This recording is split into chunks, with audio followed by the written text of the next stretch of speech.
अनुभव को सत सामना को आनिले वर्षा प्रियदर्शिनी। तो आपण माने जानिथिबे अनुभव महांती और वर्षा एबे अलगा हो जाइछंती। अलगा हैला परे अनुभव जागृति शुक्ला को द्वितीय विवाह करिछंती। बाहागरटी दिल्ली रे होइतिला आउ एबे जागृति और अनुभव ओडिसा रे माने कटक रे अनुभव को घरे रहुतिबार नजर आछंती। हेले वर्षा प्रियदर्शिनी अनुभव को ठारू डिवोर्स पाइला परे एबे निज मां को पाखरे रहुछंती। तो एहर मध्ये रे गोटे इंटरव्यू रे वर्षा कहिछंती कि अनुभव महांती जागृति शुक्लांक पई तांको ठारू दूरे जाइछंती।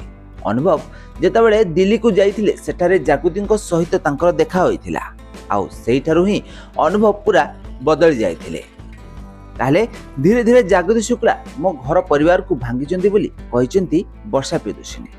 ताहले अनुभव महांती किंतु पूर्वरु कहउथिले कि जागृति शुक्ला हेउचंती तांकर जने भलो सांग। हेले परवर्ती समय रे अनुभव महांती जागृति को विवाह करथिले।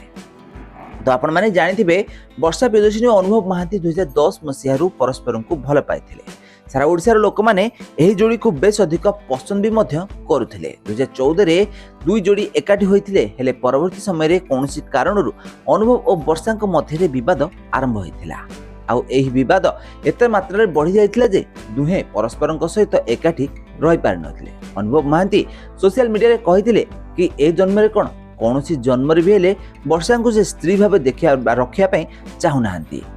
तो एही कारणरु अनुभव महांती वर्षा ठारू डिवोर्स नैथिले आउ डिवोर्स नेला परे एबे जागृति शुक्ला को विवाह कर नैछंती अनुभव महांती। तो जागृति सहित बेस हस खुशी रे जीवन काटुचंती एबे अनुभव। तो फ्रेंड्स आपण मानको अनुभव जागृति जोड़ी भल लागुछि ना वर्षा सहित अनुभव कर कमेंट करंतु।